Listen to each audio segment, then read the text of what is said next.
14 दिसंबर 2024 कानपुर के शिवराजपुर में रहने वाली एक फैमिली जो कि एक फैमिली फंक्शन में गई हुई थी।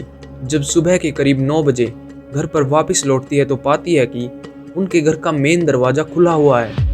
खैर, जब वो घर के अंदर जाते हैं तो वे और भी चौंक जाते हैं क्योंकि उनकी 17 साल की लड़की नीचे फर्श पर लेटी हुई थी और तो और वो एकदम नग्न अवस्था में थी। खैर, लड़की के घर वाले उसे जगाने की कोशिश करते हैं लेकिन उसका शरीर एकदम ठंडा पड़ चुका था। वो एकदम बेजान हो चुकी थी और वो सांस भी नहीं ले रही थी। जिसके बाद लड़की की माँ की चीख निकल जाती है और थोड़ी ही देर बाद वहां पर सारा मोहल्ला इकट्ठा हो जाता है। जिस बीच एक पड़ोसी पुलिस को कॉल कर देता है और थोड़ी ही देर बाद वहां पर पुलिस की गाड़ी आ जाती है। पुलिस टीम आते ही लड़की की बॉडी को चेक करती है। वो मर चुकी थी और पुलिस को ये लग रहा था कि इसका रेप हुआ था उसका ऐसे लेटे हुए हालत को देखकर। लेकिन हैरानी की बात थी कि लड़की को कहीं पर भी जबरदस्ती के निशान नहीं थे और ना ही उसे कोई चोट आई हुई थी। और अगर उसका रेप हुआ होता तो पक्का उस पर निशान होने थे क्योंकि लड़की ऐसा होने नहीं देती। या फिर ऐसा भी हो सकता था कि लड़की को कोई दवा दे दी गई हो जिसके बाद दोषी ने दुष्कर्म किया हो। खैर, पुलिस डेड बॉडी को पोस्टमार्टम के लिए भेजकर वहां पर इन्वेस्टिगेशन करना चालू करती है। पुलिस को देखने को मिलता है कि घर का सारा सामान अपनी जगह पर था, मतलब कि वहां पर कोई चोरी नहीं हुई थी।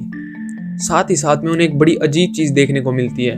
वहां पर चूल्हे में कुछ ही घंटों पहले आग जलाई गई थी। खैर, अभी इसका कारण तो पता नहीं था। इसके अलावा पुलिस को वहां पर एक रैपर देखने को मिलता है जो कि था का और पास ही में पड़ा था प्रोटेक्शन, जिससे ये साफ जाहिर हो रहा था कि वहां पर रात को तो बनाया ही गया था। खैर, घर वाले उस लड़की के साथ एक 5 साल की लड़की को भी सोने के लिए घर पर छोड़कर गए थे और वो उस टाइम दूसरे कमरे में ही सो रही थी। जिसके बाद उसे जगाया जाता है और उससे भी पूछताछ की जाती है। बच्ची बस 5 साल की होने के कारण उसे बस यही पता था कि घर पर एक लड़का आया था। जिसके बाद पुलिस लड़की के कॉल डिटेल्स को चेक करने लग जाती है, जिसमें से एक नंबर सामने आता है जो कि एक शख्स का था जिसका नाम था कुलदीप कुमार।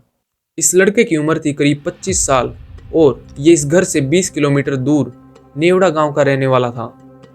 लड़की के फोन से लास्ट बार कुलदीप से ही बात हुई थी, इसलिए पुलिस के शक की सुई सीधा कुलदीप पर ही जाकर टिकती है और पुलिस टीम कुलदीप कुमार को घर से पुलिस स्टेशन उठा लाती है।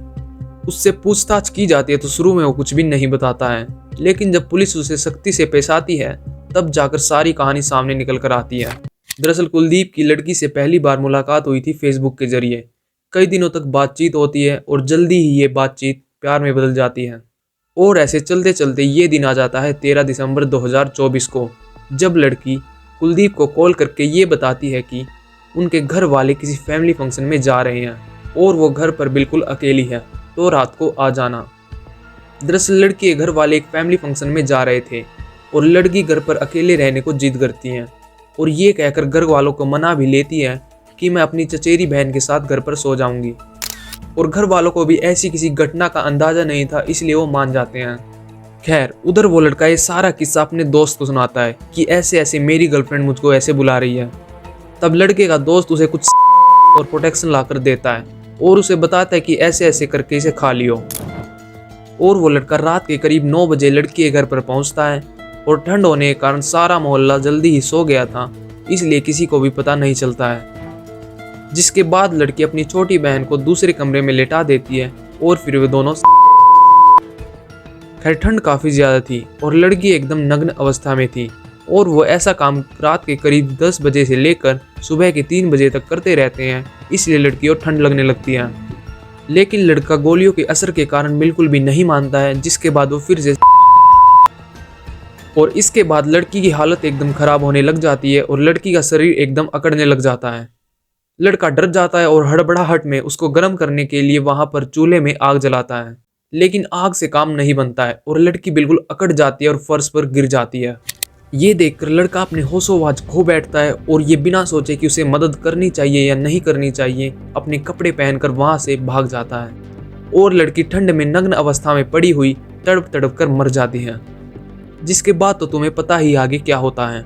खैर, लड़की की चाहे इसमें मर्जी थी या नहीं, लेकिन वो अभी नाबालिग थी, वो सिर्फ 17 साल की थी, इसलिए लड़के के खिलाफ पॉक्सो एक्ट और रेप केस लगाकर उसे अंदर डाल दिया जाता है। और अभी ये केस कोर्ट में चल रहा है। और एक बार ये जरूर बताना कि तुम्हें इस सारे केस में गलती किसकी लगी, लड़के की लगी या लड़की की लगी। और वीडियो को लाइक और कमेंट जरूर कर देना।